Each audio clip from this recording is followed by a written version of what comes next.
Bonjour à vous, amis auditeurs de Radio Courtoisie. Comme tous les matins, tous les samedis matins, nous sommes en direct sur Radio Courtoisie pour le libre journal des controverses. Je salue bien évidemment mes prédécesseurs du libre journal de géopolitique profonde, Nicolas Stocker et Lara Stam. Nous avions en plateau l'excellentissime Colonel Hogarth, et puis en direct aussi Sylvain Durin, le courageux Sylvain Durin, éditeur, sans cesse d'ailleurs brocardé par les antifas, mais toujours en résistance, et qui publie des livres excessivement courageux dont je vous invite à acheter ceux du Verbe haut, notre ami Sylvain Durin. Alors aujourd'hui, ah oui, je salue, oh là là, à chaque fois, je dois être là, je suis en transe là, parce que je dois saluer notre réalisatrice Ni Vlam, et pas Mi Glam, comme je le dis chaque fois. Mais pourquoi Glam? Parce que je trouve qu'elle est glamour. C'est pour ça que je disais Glam et pas Vlam. Mais elle est Vlam, elle est violente. C'est la violence qu'elle a en elle, parce qu'elle fait du rock. Vous savez ça, cher Jean-Luc, qu'elle fait oui, du rock. J'ai entendu dans une émission, oui. Du rock alternatif, alter ego. C'est un alter ego. Qu'elle remplissait des salles. Voilà. Ouais, elle remplit des salles. Donc ni Glam. Vlam. Je n'y arrive pas. Donc notre chère réalisatrice Ni Vlam, mais qui est dans le glamour complet, rockeuse, telle Dick Rivers.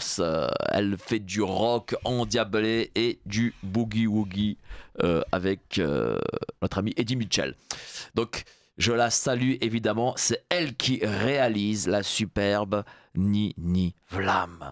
Et je salue bien entendu Patrice au standard. Il écrit comme personne, il prend le téléphone comme personne, et il est celui qui a la plus belle écriture, et il va prendre vos commentaires à tous. Et je sais que vous voudrez commenter, parce que là on parle d'un sujet qui touche nos enfants, les victimes de Big Pharma les veut.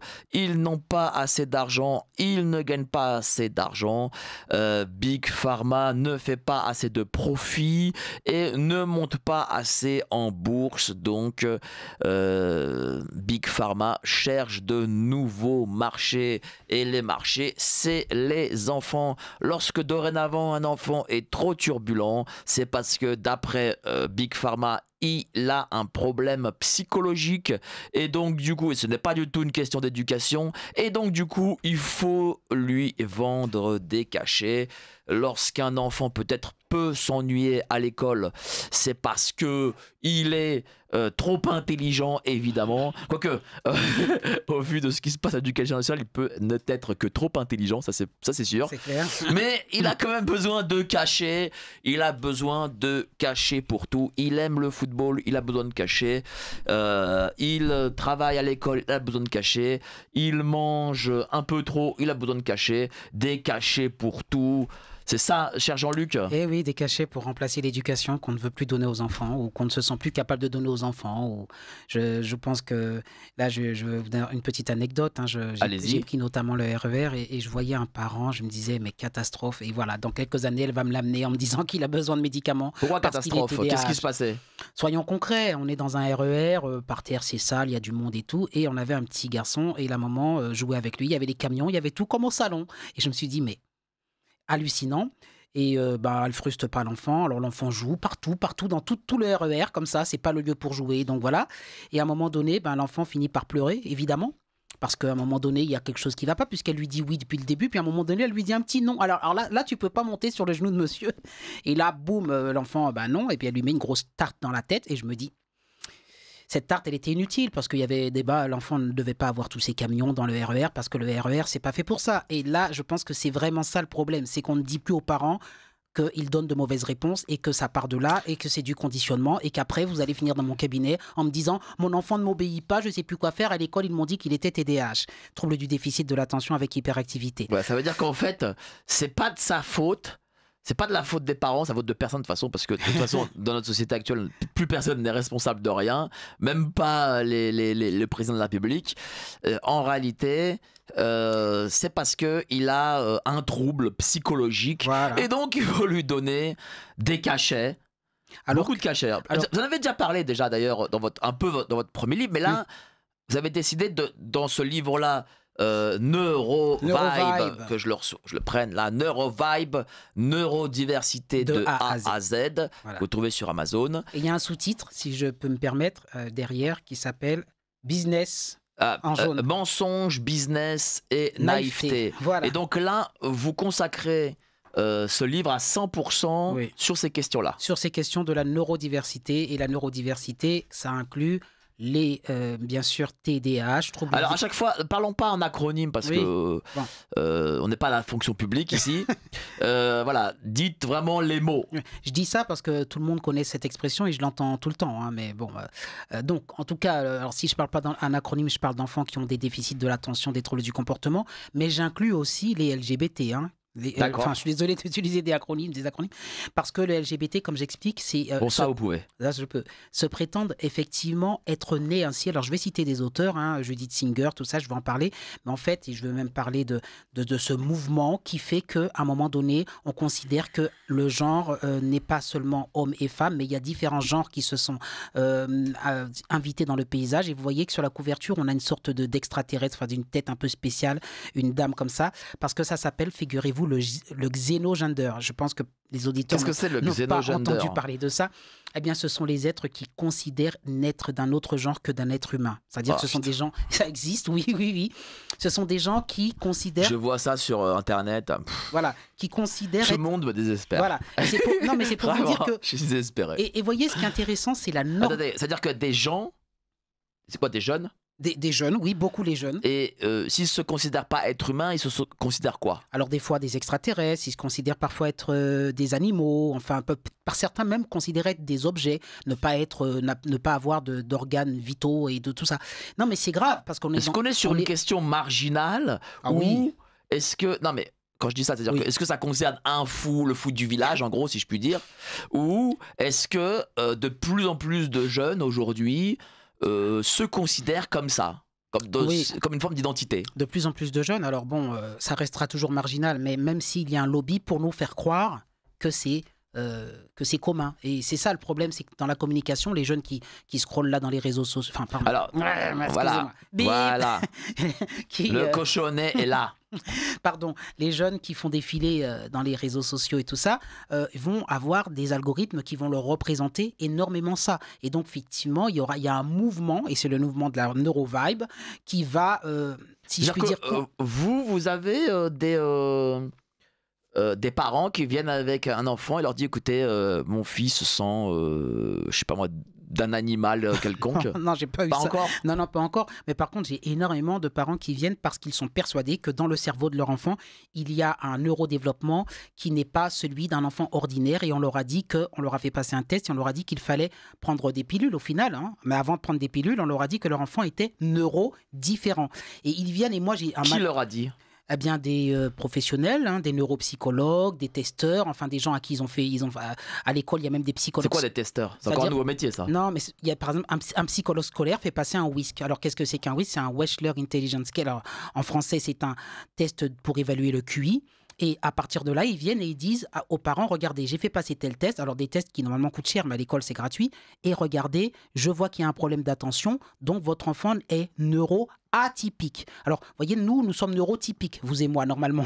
La plupart de la population est neurotypique, c'est-à-dire qu'elle a un développement neuronal normal. Et puis, les personnes qu'on dit avec un trouble du déficit de l'attention, elles seraient nées comme ça biologiquement, avec un cerveau qui dysfonctionnerait et qui ferait qu'elles ne pourraient pas avoir l'attention que vous avez et que vous et moi. Et les parents sont persuadés que leurs enfants ont cela. Alors moi, en 1 heure, je leur démontre que non. Hein. Alors, une question. Sur avant, quand le monde était à peu près normal, on va dire, oui. sur 100 enfants, Oui. combien avaient ce type de trouble? Très bonne question. Alors d'abord, ça dépend lequel. Si on parle d'autisme, c'est pas... On va dire tous les enfin un de ces troubles. Voilà, un de ces troubles. Voilà. Bon, alors, je vais prendre l'autisme que je connais le mieux parce que c'est ma spécialité, D'accord. ce qu'on appelle TSA. Alors, je suis désolé d'utiliser les sigles, je suis obligé. Trouble du spectre autistique, parce que ça D'accord. parle à tous les parents. Vous savez que dans les années donc, en 1970, il y avait en termes de prévalence, ça s'appelle un cas pour 10 000. Un cas pour 10 000. C'est Ok. Ça veut dire que c'est rarissime hein, sur la courbe de Gauss et les écarts types, ça représente même pas 1%. Enfin, 1 pour 10 000, c'est 1 pour 10 000, c'est pas 1% d'ailleurs, c'est 1 pour 10 000. Et aujourd'hui, cette prévalence, elle est considérée, accrochez-vous bien, à 1 pour 36. C'est-à-dire qu'on considère, alors moi avant j'en étais à 1%. Attendez, 1 pour 10 000 en 1970, Oui. pour 1 pour 36 en 2025. Voilà. Alors, C'est un chiffre, c'est faramineux. qu'est-ce qui explique cette prévalence, cette explosion des cas d'autisme? C'est-à-dire, vous imaginez que dans une classe, enfin, dans une école, vous avez 100 élèves et vous en avez 2 sur 100 au moins, ou 3 sur 100 qui sont considérés comme Mais autistes. est-ce qu'ils sont vraiment autistes ou est-ce que c'est des mauvais diagnostics? Alors, pour l'autisme, la plupart du temps, les diagnostics ne sont pas mauvais parce que contrairement au TDAH, où ils sont D'accord. complètement faux à chaque fois. Simplement, on a élargi le spectre de l'autisme, mais considérablement. C'est là que je vais vous parler. C'est beaucoup de sigles. Je suis désolé pour les auditeurs, mais ça s'appelle le DSM. Vous connaissez le DSM, c'est le livre qui classifie et qui répertorie les pathologies. Nous, on s'en sert. Je suis obligé d'en parler comme ça. Hein.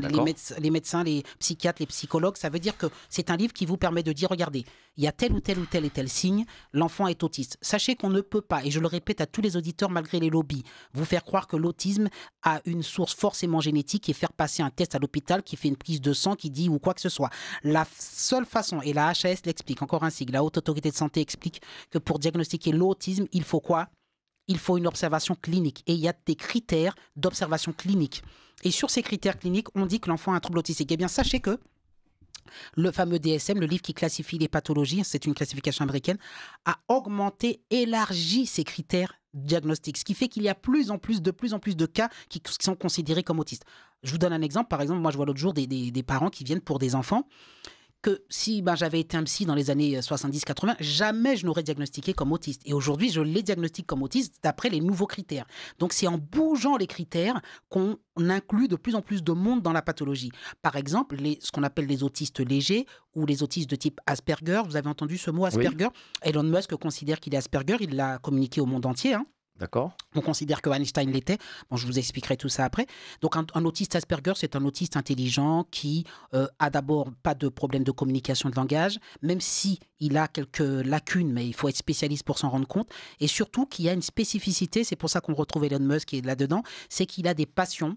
Et ces passions sont des obsessions, mais pas comme vous et moi. C'est-à-dire que moi, les autistes Asperger que j'ai, quand par exemple, je vous donne des exemples, je peux avoir un jeune de, je sais pas, qui a 5-6 ans et qui s'intéresse à je sais pas, aux cathédrales ou aux années 60. Et alors, il est capable, moi j'en ai eu un l'autre jour, par exemple, il peut vous dire, je peux vous donner l'histoire de tous les métros de Paris et tout, il connaît, etc.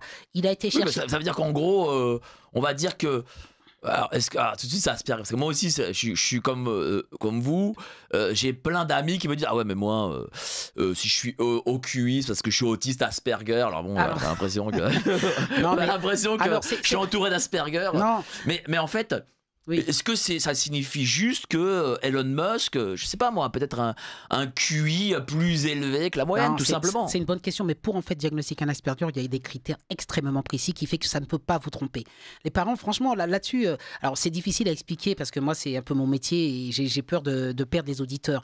Mais l'intelligence, il faut bien comprendre. Un Asperger, quand je dis intelligence, il faut que vous sachiez que 40% des autistes sont déficients en réalité. L'autisme, la plupart, c'est comme je l'ai dit, des enfants qui peuvent se taper la tête, s'automutiler. Oui, mais justement, parlons de ces 40%, parce que moi je pense que les 60% là qu'on dit Asperger, parce que moi je vous dis, je tourne la tête à droite et à gauche, parmi mes proches, tout le monde me dit ils sont Asperger, parce que tout le monde se prend pour je sais pas qui. Mais ce que je veux dire, c'est que est-ce que l'autisme, où il y a cette déficience dont vous parlez, est-ce que ça aussi ça a explosé? Non, ça n'a pas explosé, je pense. C'est-à-dire qu'en fait, il n'y a que le côté Asperger pour ceux qui se disent « Ah ouais, mais je suis très intelligent, qui a explosé en fait. À mon avis, alors après, j'ai pas les statistiques, mais ce qui explique l'explosion de la prévalence, c'est plus les autistes légers et ceux qu'on n'aurait pas diagnostiqués comme autistes avant. Donc, je vous dis, c'est les cas Elon Musk. Mais il faut pas forcément dire génie, parce qu'Elon Musk, c'est vraiment, encore une fois, un cas exceptionnel. Moi, j'ai beaucoup d'Asperger qui sont aussi en difficulté à l'école. Pourquoi? Parce que ce sont des personnes qui ciblent un intérêt, mais de manière obsessionnelle, mais qui délaissent tous les autres. Par exemple, un Asperger est parfois pas capable de faire ses lacets alors qu'il a 15 ans. Il sait pas faire ses lacets, voyez? Donc, il y a des disharmonies. Par contre, il va être un expert dans les nanoparticules. Je sais pas, il va investir un truc, il va devenir là, mais il ne va faire que ça. Et le reste du temps, alors, demandez-lui pas de faire ses devoirs et tout, ce qui fait qu'à l'école, les résultats chutent parce qu'il n'investit pas ses devoirs, mais il surinvestit certains domaines. Voilà. Mais c'est vrai qu'il y a une confusion dans le public. Vous savez, vous avez vu Rain Man et tout ça, Oui. à la télé, il y a une confusion parce qu'à chaque fois qu'on nous médiatise un Asperger, c'est un génie, quoi. Voilà, comme Elon Musk, il y en a un justement que je voulais vous citer, vous avez peut-être vu à la télé, qui s'appelle Daniel Tammet. C'est un, je ne sais pas si vous connaissez, c'est un prodige des chiffres. Il est capable de vous donner je ne sais combien de chiffres après la virgule. Oui, mais ça, si on va dire que y a explosion de ces cas-là. Ah non. Il n'y a pas explosion de ces cas-là? Non, de ce Daniel. Non, mais de ce type de cas. Oui. C'est peut-être pas une mauvaise chose pour le coup. Je sais pas si c'est... non, c'est pas une mauvaise chose en soi parce que je pense vraiment aux patients, moi, qui viennent me voir. Vous savez, l'enfant, il est en souffrance à l'école. Alors avant, qu'est-ce qu'on lui répondait? Je ne sais pas, moi, ce qui se passait avant. Mais aujourd'hui, je pense qu'on est beaucoup plus sensibilisé aussi pour le dépistage et la détection de la souffrance de l'enfant. Donc ça, c'est pas une mauvaise chose. Et donc, dès que l'enfant, on voit qu'il n'est pas tout à fait normal, qu'est-ce que les maîtresses disent aux parents? Votre enfant a un souci, il y a quelque chose qui ne va pas, allez voir un psychologue et compagnie. Et avant, je pense que ces enfants-là passaient sous le radar. Vous savez, rappelez-vous votre enfance, vous avez connu des enfants, enfin, je sais pas, des élèves qui étaient des camarades qui étaient un peu bizarres. Bon, bah, ils étaient bizarres, mais on leur disait pas d'aller consulter. Aujourd'hui, les parents sont beaucoup plus sensibilisés et vont consulter. Et quand ils atterrissent dans mon bureau, moi, j'ai mon DSM dans la tête, hein, c'est-à-dire le livre des maladies. Alors, je pose des questions aux parents, mais moi, en 5 minutes, 10 minutes, c'est normal, j'ai travaillé 15 ans dans l'autisme, je sais que c'est un trouble Asperger, mais les parents se demandent. Alors, je leur dis, voilà, il y a ça, ça, ça, et je leur dresse le tableau clinique. Alors, du coup, s'il y a en effet trouble pour ces enfants-là, qu'est-ce qu'on fait? Alors, moi, ce que je fais généralement, c'est que déjà, je fais un bilan, et ensuite, je fais ce qu'on appelle une sorte de psychoéducation, de guidance parentale pour amener les parents et l'enfant à se normaliser. Parce que dans la société où nous sommes, même si on nous parle d'inclusion, c'est un mythe. Jamais ces enfants ne sont pas inclus, ils sont moqués, ils sont exclus. C'est une réalité. Et donc, moi, s'ils veulent avoir une vie facile, avoir un travail, vivre normalement, je leur explique pourquoi ils sont parfois harcelés à l'école, parce que dès qu'on est différent, on est harcelé. Bien sûr. Donc, je leur explique. Ce qui ne va pas, regarde, tu ne t'en rends pas compte, mais par exemple, dans l'autisme, je vous ai dit qu'il y a une altération de la communication. Eux ne se rendent pas compte, des fois, les Asperger, qu'ils ont une altération, parce qu'ils parlent comme vous et moi. Ils me disent, mais non, moi, tout va bien. Mais je veux dire, si. Alors, je vais vous expliquer. Ton altération à toi, c'est que tu fais trop de coq à l'âne. Alors déjà, c'est quoi un coq à l'âne? C'est quand tu changes de sujet. Pourquoi tu changes de sujet? Il faut que tu saches que dans une conversation, il y a des codes, ce qu'on appelle une norme. Par exemple, là, je vous regarde pas trop parce que je suis concentré sur le micro, hein, mais normalement, quand je vous parle, il y a un nombre de contacts visuels. Si j'ai pas ce nombre de contacts visuels, votre cerveau va enregistrer, va se dire, mais celui-là, il est pas normal. Hein. Puis il me parle, mais il me regarde pas. Voyez, et eux se rendent pas compte de ça. Et donc, du coup, qu'est-ce que ça signifie? Ça signifie qu'en fait, ces enfants-là, autistes Asperger, ce qui leur suffit, entre guillemets suffit, c'est-à-dire qu'ils puissent voir, je sais pas moi, un professionnel de santé, qui puisse le guider par la parole, etc. Mais ce qui ne se fait pas, dans le sens qu'aujourd'hui, au lieu de voir ce professionnel de santé et avoir des séances avec lui, on préfère lui filer des médicaments. C'est ça ce que vous voulez dire? Voilà, enfin, on va beaucoup trop vite vers là. C'est-à-dire que vous savez, un enfant, c'est difficile à éduquer. Alors, un enfant qui a en plus des troubles et qui n'est pas tout à fait... c'est encore plus difficile. Et il faut de l'expertise. Et il faut donner des conseils à ses parents. Et aujourd'hui, ces parents, quand ils vont voir un pédopsychiatre et tout, ils font une batterie de tests, je vous promets, auxquels ils ne comprennent rien. On leur fait payer 500, 600, 800 euros. Moi, j'ai des parents qui viennent, voilà, ils m'amènent des bilans. Mais ils ne comprennent pas ce qu'il y a écrit dans les bilans. Et derrière... on leur donne après des pilules. Mais je dis, mais en fait, ça ne traitera pas le trouble Asperger qu'a votre enfant. Alors, je leur explique, Asperger ou autiste ou autre chose. Mais justement, tiens, qu'est-ce que ça leur fait à ces enfants déjà, bon, ça prend de l'argent aux parents parce que 500 ou 600 euros un test, bon, c'est quand même de l'argent, surtout aujourd'hui. Ces pilules, est-ce qu'elles sont remboursées par la sécurité sociale? Oui, elles sont remboursées en grande partie. Enfin, je sais plus Bon. quel chiffre exactement, mais il y a une. Bon, bah alors déjà, bon, c'est un coût pour les finances publiques, Mhm. deuxième chose. Et Oui, ça c'est un gros coup. Hein. ah oui. Et, J'allais vous donner des chiffres si vous voulez. ah ben, Alors, donnez-nous, ça Je coûte vous- combien en je vous finances donne- publiques? Alors, j'ai pas le chiffre des finances publiques, mais déjà je vous donne un chiffre. Non, mais pour la sécurité sociale, par exemple. Ah, mais j'ai pas ce chiffre. Ah bah, Désolé. allez-y, Mais je vous donnez-moi donne, des je vous chiffres. donne les chiffres que j'ai. Il faut que vous sachiez que la Ritaline, alors la Ritaline, c'est un médicament que l'on donne pour les enfants qu'on dit atteints d'un trouble du déficit de l'attention. En gros, enfants hyperactifs. Ça vous va? D'accord. Ritaline et Adderall. Alors, c'est un autre. Je crois que la Ritaline. Qu'est-ce qu'il y a dans la Ritaline? Elle est à base d'amphétamine, vous le D'accord. savez. Voilà. Donc, Donc, il y a une base. On vous donne de l'amphétamine, en gros, aux Voilà. enfants. Voilà. Ça pèse 23 milliards de dollars. Alors, je parle en dollars, mais parce que c'est en 2023. C'est-à-dire, sur une année, ces médicaments-là, moi, j'appelle ça la marchandisation de l'être humain. Hein, parce que c'est vraiment un business hyper juteux. 23 milliards de dollars en hausse, j'imagine. Oui, en hausse. Et vous avez écoutez bien, les prescriptions, je parle des prescriptions pour le médicament, pour le TDAH, c'est-à-dire les enfants hyperactifs, ont augmenté de 406% entre 2008 et 2021. En France, dans le monde. Dans le monde. Et l'Abilify, bref, c'est des médicaments, alors que l'Abilify, c'est donné pour les enfants autistes. Hein, D'accord. pour donner, le Risperdal aussi, vous avez entendu ces mots-le dire, le Risperidone, je suis désolé de donner des noms, mais D'accord. pour qu'on sache, on est sur 4,7 milliards de dollars et le Risperdal, 7 milliards de dollars. Et j'ai pas parlé du coaching, les psychologues qui coachent. Alors, ça veut dire que là, on a 23 plus 5 quasiment, et l'autre, c'est quoi? C'est 7 milliards? Oui, enfin, c'est des milliards. Quoi. On est à 35 milliards de dollars pour l'instant dans le monde. J'imagine que sur ces 35 milliards de dollars, il y a bien 10% qui sont consommés en France. Parce que bon, oui. voilà, on est l'un aussi des premiers, en troisième, France. je crois qu'on est On troisième. est troisième dans ça. Non, consommateur de médicaments. Voilà, donc donc j'imagine que c'est au moins 10%, pour peut-être sûrement plus. Donc si vous mettez, donc en gros c'est 3 milliards et demi d'euros. Il y a des milliards. En France. Consommés pour ces médicaments. Voilà. Mais il faut que vous sachiez qu'il y a pas que les médicaments. En fait, moi, ce que je l'explique dans mon livre, hein, il y a aussi, par exemple, le fait que vous vendez des tests aux psychologues. Ça peut vous paraître bête, mais quand on est psy, moi, si je veux acquérir un de ces tests ou certains tests, c'est 2200 € pour acquérir le texte. Après, pour le faire passer, alors ils rentabilisent, hein, parce que 650 € le test du jeune. Combien de temps ça dure le test? Alors, les tests, ça dure en moyenne 1 heure. Voilà. Pour faire passer un WISC, c'est un test d'intelligence. C'est-à-dire que le psychologue Big Pharma, en gros, si je puis dire, lui vend un test à 2000 €. Oui, à des psychologues. Voilà, que le psychologue revend aux parents 650 € pièce. Voilà. Et quand vous dites le test 2000 €, il faut comprendre qu'ils vous vendent aussi des formations. Il y a tout un business. C'est-à-dire qu'en fait, mais 2000 € par an, c'est comment ça se passe? C'est 2000 € une fois pour toutes, mais il y a des... Non, mais c'est c'est rentabilisé en 3 personnes, oui, quoi. mais il y a un test, mais il y en a... En fait, il faut que vous compreniez qu'il y a une multitude, il y a des centaines de tests. Et à chaque fois, on forme les psychologues. Donc déjà, on forme les psychologues à ces tests parce que l'université ne vous forme pas à tous les tests. Donc quand vous arrivez à acquérir un test, vous avez le test, après vous avez la formation. Donc tout ça, ça coûte aux psychologues des milliers d'euros. Mais lui, rentabilise très rapidement 650 €. Vous savez, je vais vous dire un truc. Quand un parent m'amène un WISC, c'est-à-dire un test d'intelligence pour l'enfant, je lui demande, mais vous savez ce que veut dire le test? Souvent, je lui demande, vous savez ce qu'il y a écrit, ce que ça veut dire pour votre enfant? Il dit non. Vous avez payé combien? Ah, 650 €. 650 €, on vous a remis une feuille, un bilan, vous ne savez même pas ce que ça signifie. Moi, je vais vous dire ce que ça signifie. Je leur dis, ça mesure l'intelligence de votre enfant. C'est-à-dire, en gros, c'est pour voir si votre enfant a une intelligence, soit une déficience, ou soit une intelligence supérieure. Mais ça vous apporte quoi, excusez-moi, par rapport au déficit d'attention et à l'hyperactivité? Ça vous apporte quoi? Parce que vous venez me voir, parce que vous me dites qu'il n'obéit pas, il tape, enfin, ça vous apporte quoi de savoir que son QI, je vous le dis, il est normal? Parce que bon, de toute façon, je regarde des tests, mais j'ai pas besoin de regarder. Je vois que mais je regarde des tests, je regardais. Ça veut dire que son QI est normal dans tous les domaines.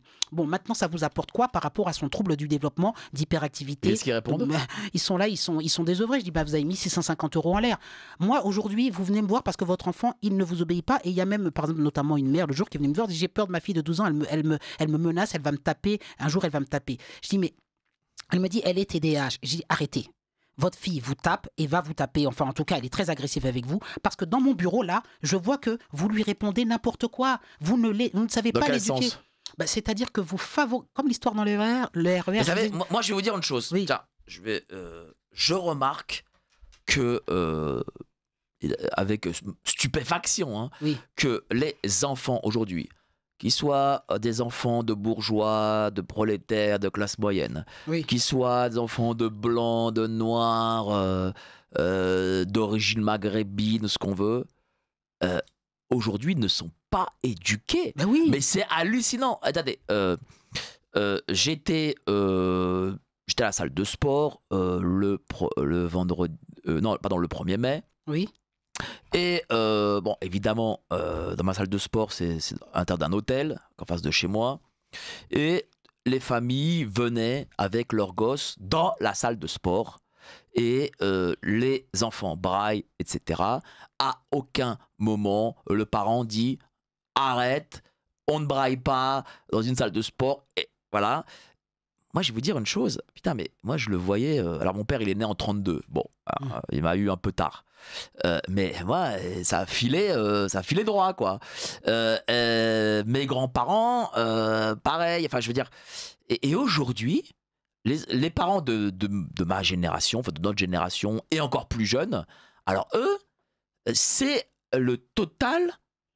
Laxisme, enfin c'est hallucinant. Mais c'est le laxisme et surtout, je vous dis, alors évidemment, à chaque fois dire c'est mon obsession, c'est éducation positive, on se met à la hauteur de l'enfant, mais je vous cite cette scène. Mais c'est des conneries, ça. Je vous cite cette scène. C'est vrai ou pas? Mais bien sûr, je vous cite cette scène dans le RER, mais essayez de comprendre. Est-ce que vous croyez que dans un RER, c'est le moment de jouer avec son camion entre les pieds des voyageurs? Qu'est-ce que vous voulez que cet enfant comprenne des limites? Il n'apprend pas l'interdit. Vous avez raison. Moi, je vais vous dire une chose. Maintenant, je vois les gosses. Ils tutoient les adultes. Oui, voilà, par exemple. Vous savez ce qui m'est arrivé un jour? Alors là, putain, là, il faut que je le dise. Hein. Oui. On m'a demandé, je vous jure, c'est vrai, j'ai pas obtempéré parce que là, ça va. On m'a demandé de me lever pour un enfant de 5 ans dans le métro. Non, mais ça, c'est la folie, en fait. Non, mais c'est la folie.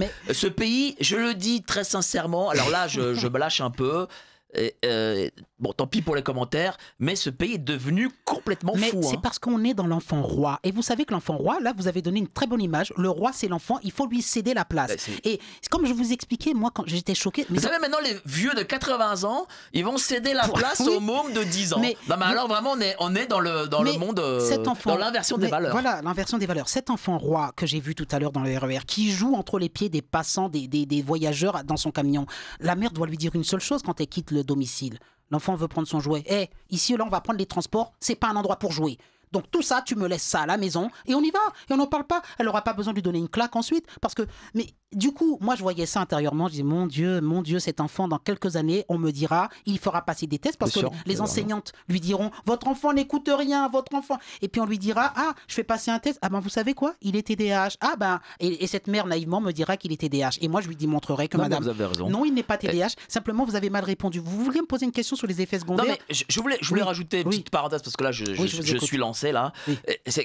Moi, ça me scandalise parce que je prends le métro tous les jours et je vois des vieux qui ont 80 balais, 85 balais et plus, 85 ans, pardon, excusez-moi. Et vous avez des mômes, des adolescents ou des mômes qui restent assis tranquillou, ils voient les vieux, je reste assis. Ah oui, ça c'est hallucinant. Énormément. Alors je remarque, et là je vais pas être politiquement correct, que c'est souvent des enfants de blancs. Voilà, ça c'est faut dire les choses. Et les rares fois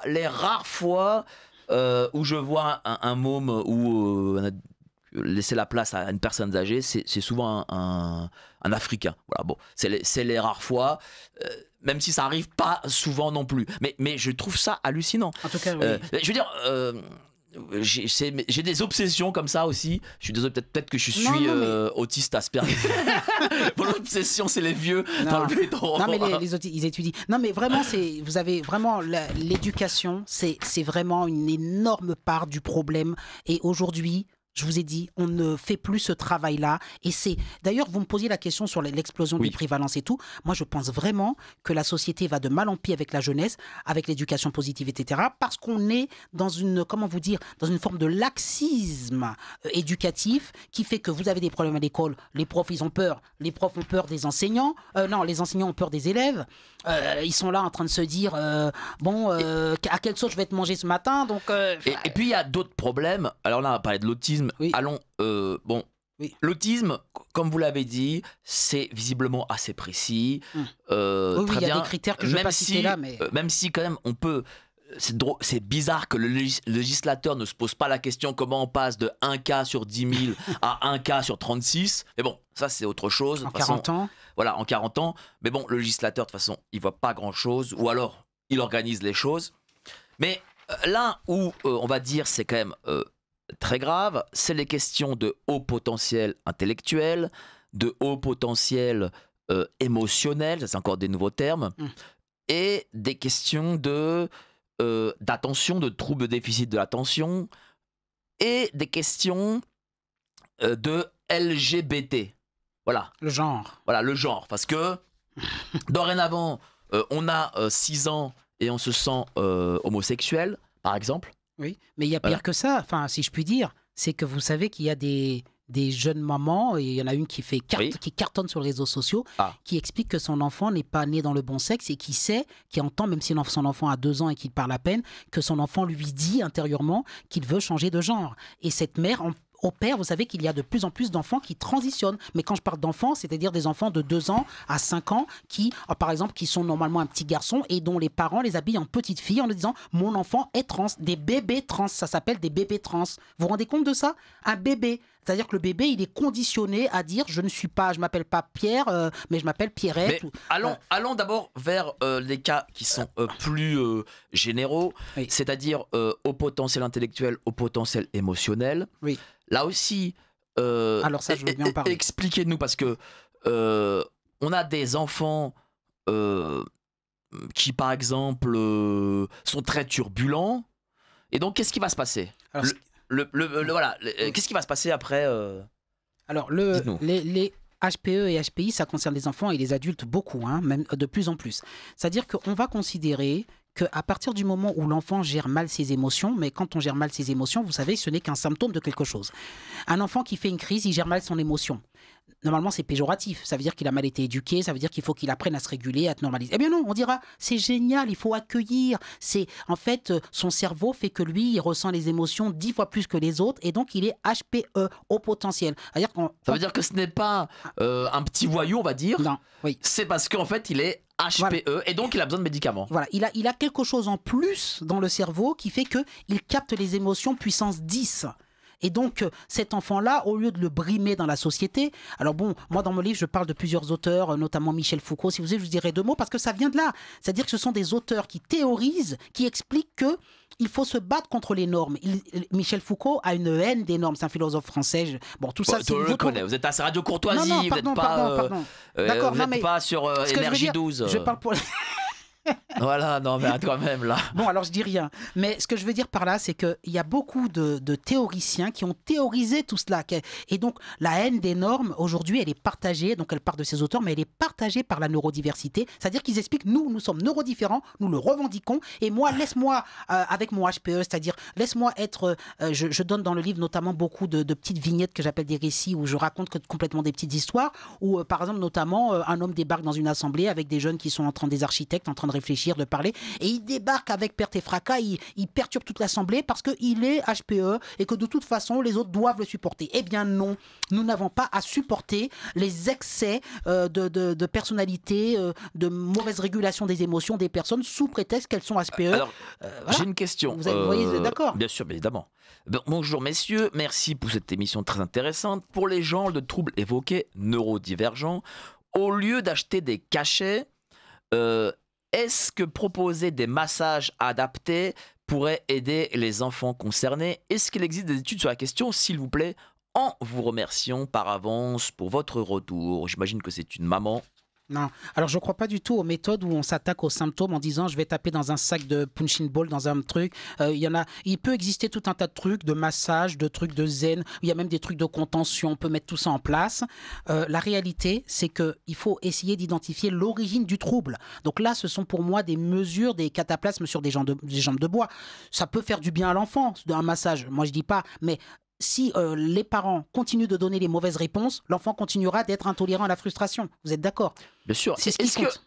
Donc désolé, madame. Alors, est-ce qu'il ne faudrait pas, parce que je sais que beaucoup de grands-parents nous écoutent à Radio Courtoisie, moi, par exemple, ça m'a beaucoup aidé, est-ce qu'il ne faudrait pas donner plus de place aujourd'hui aux grands-parents? Bah, ça, c'est un sujet, bien sûr. Le petit problème, moi, je ne sais pas si des grands-parents Dites-nous. peuvent témoigner, c'est que quand vous êtes grands-parents, les enfants d'aujourd'hui, enfin les parents d'aujourd'hui, ne laissent plus les grands-parents avoir une certaine autorité sur leur enfant, puisque vous savez que l'autorité parentale, elle se délègue. Elle se délègue aux grands-parents, mais elle se délègue aussi à l'école. Est-ce que vous avez déjà vu un parent, enfin aujourd'hui, qui va adouber l'enseignant et aller dans son sens? Non, le parent va discréditer l'enseignant à partir du moment où l'enseignant va critiquer son enfant, vous le savez. Bien Eh bien, sûr. c'est la même chose avec les grands-parents, c'est ce qu'on voit. C'est-à-dire que le grand-parent, il est muselé, il aurait peut-être envie de lui donner une éducation, une meilleure... Moi, j'ai des cas, même dans mes amitiés, de grands-parents qui me disent, oui, mais moi, je peux pas, on me le donne, l'enfant, il est ingérable, mais quelque part, le grand-parent ne veut pas se mettre en conflit avec son enfant, c'est-à-dire le parent Et c'est compliqué, parce qu'aujourd'hui, les parents n'acceptent plus qu'une personne extérieure puisse avoir... Même un Non, grand-parent. même enfin, de moins en moins. C'est-à-dire que avant, vous savez, alors je dis les années 60, j'y étais pas, mais avant, même un adulte comme ça dans le RER, enfin, il n'y avait pas des RER à l'époque, mais à l'extérieur, il pouvait recadrer un enfant. Vous voyez, l'autorité parentale était déléguée à tous les adultes.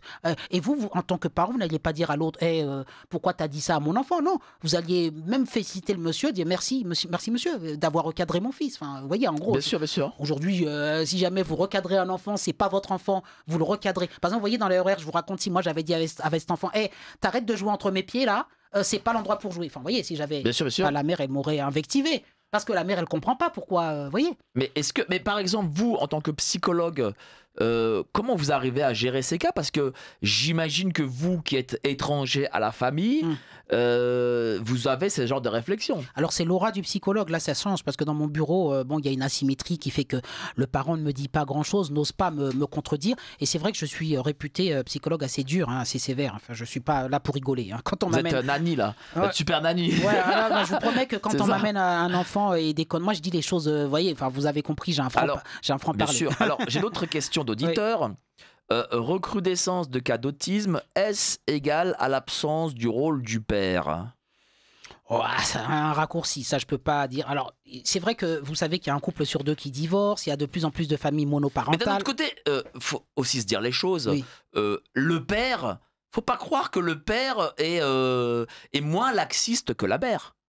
Faut Ah pas- non, non, aujourd'hui les nouveaux pères sont déconstruits, vous le savez. Bah oui. Sandrine Rousseau, bien sûr. Alors non, mais les pères aujourd'hui, moi, c'est une catastrophe. Les pères, je vous ai dit, ils sont dans cette notion de, mais on les culpabilise. Hein, c'est tout ce message, tout ce lobby de la société qui leur dit que avoir un rôle de père, c'est, je vous ai dit, la castration, tout ça. Non, ça n'existe pas. Aujourd'hui, un père, on attend de lui qu'il soit, comment vous dire, un chamallow, doux, conciliant, un bon parent, quoi. Alors que non, l'autorité, c'est aussi dire, c'est vertical, c'est de dire non. Parce que derrière, quand vous saurez, vous savez, moi je dis la loi parentale, c'est celle qui prépare l'enfant à la loi tout simplement, la justice. Et quand vous ne savez pas poser de cadre, de limite à un enfant, avec cette autorité parentale, derrière, l'enfant devient un fardeau pour la société, parce qu'il n'accepte aucune limite. Et ça donne, mais moi je le dis, je mets les pieds dans le plat, hein, ça donne les jeunes Naël et compagnie. Je vous donne un exemple. Vous savez, la mère de Naël, vous avez vu, je répète, qui monte sur un toit de voiture, qui dit, comme si elle avait gagné la Coupe du Monde, qui nous dit qui n'a jamais conduit sans permis. Mais moi, madame, personne, les gens ne conduisent pas sans permis. Mais vous voyez, c'est un laxisme parental. Mais quand vous avez un laxisme parental comme ça, vous donnez tout à l'enfant, l'enfant n'a pas de limite, il monte dans une Mercedes Et surtout que, tiens, pour le coup, parce qu'il y a cette fameuse légende dorénavant qui dit que dans les familles de la diversité maghrébine ou africaine, les enfants sont tenus, etc. Je suis désolé, hein, mais moi je les vois, j'habite Saint-Ouen, hein, oui. je vois des enfants de 9-10 ans, souvent d'origine africaine, à 23 heures. Oui, Seul. Non, oui. Et tiens, une chose aussi que je vois, des parents avec leurs enfants à minuit, 1h du matin, et même parfois plus tard. Oui. Alors qu'un enfant, normalement, quand il a, je sais pas moi, 3, 4, 5, 6 ans, à minuit, 1h, enfin moi on me couchait à 8h du soir. Oui, non, mais moi aussi, j'habite, je travaille dans le 12e, et il y a beaucoup de jeunes Africains que je vois à des heures indues, et je vois aussi... Et seul. Seul. Moi, j'ai eu aussi, à Maille à partir, c'est une anecdote que je vous raconte, mais je travaille dans un centre médical, il y a une galerie, pendant, allez, je vous dis, 1 an. Pendant 1 an, j'ai appelé la police, on appelait la police tous les... Et je leur dis, on n'en peut plus, il faut... Et moi, j'ai été les voir personnellement, physiquement, pour leur dire, vous devez quitter cette galerie. C'est pas une galerie pour fumer des C'est joints. quoi, ces adolescents? Une quinzaine de jeunes Africains. Et moi, je me dis, après, vous allez vous plaindre qu'on vous persécute, que la France ne vous aime pas, que la France est raciste. Mais quelle image vous donnez? Qu'est-ce que vous foutez dans une galerie? C'est une galerie commerciale, mais calme, vous savez, résidentielle du 3e âge, D'accord. dans lequel j'ai mon centre médical. Et ils sont en train de faire du vélo, et ils fument des joints. Dans le 12e. Hein. Dans le 12e. Ils fument des joints, ils mangent des pizzas, ils laissent... Alors, vous imaginez quand ils mangent ce qui se passe, hein, ils laissent les cartons là, tout dégueulasse. Et tout le monde, alors ce qui est intéressant, c'est qu'il y a plusieurs, on appelle le commerce dans ma galerie où je travaille, et tous les commerçants ferment la porte, ils se rangent, ils ont peur de ces jeunes, parce que c'est impressionnant, quand je parle de jeunes blacks comme ça, ils ont 15 ans, ils font 1m90. Hein. Bien sûr. Bon, ils sont là, waouh, ils sont forts, ils se sentent forts. Oui, mais ça veut dire que ces parents ils sont où africains, dont on dit que ils utilisent la ceinture, etc. Non, pas, ça c'est pipeau, ça. Pas en Occident, pas ici, pas en France en tout D'accord. cas. Et donc moi, plusieurs fois j'ai été les voir en disant, vous devez quitter cet endroit. C'est un centre médical, il y a des gens malades, il y a des personnes âgées qui viennent, vous leur faites peur. Ensuite, c'est une résidence, il y a des gens de la résidence qui descendent. D'ailleurs, ce n'est pas un lieu pour s'amuser à faire du vélo, pour fumer, c'est un lieu, c'est une galerie privée. Regardez, c'est une résidence privée. Et qu'est-ce qu'ils vous répondent? Ils me regardent, ils me disent, ouais, mais tu veux monsieur, ouais, mais ouais. Et finalement, j'appelle la police, ils se font fouiller et je me dis, le lendemain, ils vont pas revenir. Déjà, pour appeler la police, les gens ont peur. Moi, je le fais, mais les gens ont peur parce qu'ils se disent, si j'appelle la police, les jeunes vont faire des représailles. Alors, peut-être que moi, ils m'ont pas agressé parce que je suis noir aussi. Bon, ils me considèrent comme un frère. Parce que moi, quand je les regarde comme ça, je me dis, ça m'énerve ce communautarisme. Pourquoi tu te mélanges pas en fait? Tu es entre jeunes africains, vous parlez votre dialecte, mais tu ne te mélanges pas et tu fous le bordel dans une galerie et après tu vas dire je suis stigmatisé. Mais tu es en France, va à l'école, profite, mélange-toi. Non. Donc ils sont là à emmerder le monde et derrière, que pensent les personnes qui descendent de la résidence? Ils voient le triste spectacle d'une quinzaine de jeunes africains et tu entre guillemets, tu salis entre guillemets l'image de l'Afrique et des Africains. Je veux dire, c'est-à-dire qu'en gros, ça donne des stéréotypes. Voilà ce que donne le jeune Africain. Ce n'était pas une quinzaine d'Asiatiques, ce n'était pas une quinzaine d'Indiens, ce n'était pas une quinzaine de Russes, de Polonais, tout ça. C'est toujours les mêmes. Je suis désolé. Après, on va dire je suis machin. Moi, je me permets de le dire souvent, vous le savez, sur mes réseaux. Et quelque part, voilà, c'est une mauvaise chose et c'est un problème éducatif. Vous avez raison. Et ces jeunes-là, qu'est-ce qu'ils vont devenir? Je sais pas. Bon, voilà. Après, ils vont se plaindre. Ils seront au mieux chômeurs, au pire délinquants. Voilà. Et puis, ils vont toucher le RSA. Et puis, après, ils vont se plaindre du système. Et puis, après, on va les voir sur les Uber, là, vous savez, les vélos, là, Uber, là, truc. Et puis, ils vont dire la société, elle est méchante avec moi. Alors que la France t'a donné tes chances. Tu vas à l'école, on te paye tes cahiers, on te paye tes livres. Tu peux faire l'université, faire ce que tu veux. Non. Tu choisis d'être là à traîner dans une galerie. Et après, tu vas emmerder le monde. Donc voilà, bon, excusez-moi, j'ai un peu digressé. Vous avez bien fait, Il faut digresser parfois. Et donc, on va lancer le bobino et on va revenir après celui-ci. Nous n'avons pas d'annonceurs, nous ne faisons pas de publicité pour des grands groupes. Et donc, forcément, cette radio vous appartient. Nous sommes ainsi libres. Voilà, donc je reçois Jean-Luc Robert. Je montre à la caméra pour la vidéo YouTube pour son dernier livre, Neurovibe. Jean-Luc Robert. Sur Amazon. Sur Amazon, Neurodiversité de A à Z, sous-titre Mensonge, Business et Naïveté. Voilà, ce excellent livre, voilà, je vous le conseille à tous. Lisez-le parce que vous y apprendrez énormément de choses. On va revenir sur ces questions-là de TDAH, de troubles de l'attention, des hauts potentiels intellectuels et de hauts potentiels émotionnels, de ces LGBT. Visiblement, Big Pharma a trouvé le filon. On peut dire qu'il a trouvé le filon, parce que là, à 35 milliards par an, j'imagine en augmentation constante. C'est combien en 2008 ? Alors, de 2008 à 2021, là, je vous dis... D'accord, donc dites-nous en 2008 ? Ah, j'ai pas le chiffre pour 2008, là. Juste pour vous parler d'une... Enfin, 406%. 400% d'augmentation. C'est-à-dire qu'en 15 ans... En 13 ans, pardon. Et là, il s'agit des prescriptions. Hein. Voilà, il y a eu 400% de prescriptions. J'imagine dans 13 ans, ça veut dire que ce chiffre, les 35 milliards, sera multiplié par 4. Voilà. Donc ça représentera plus de 120 milliards de dollars de chiffre d'affaires, tous ces médicaments.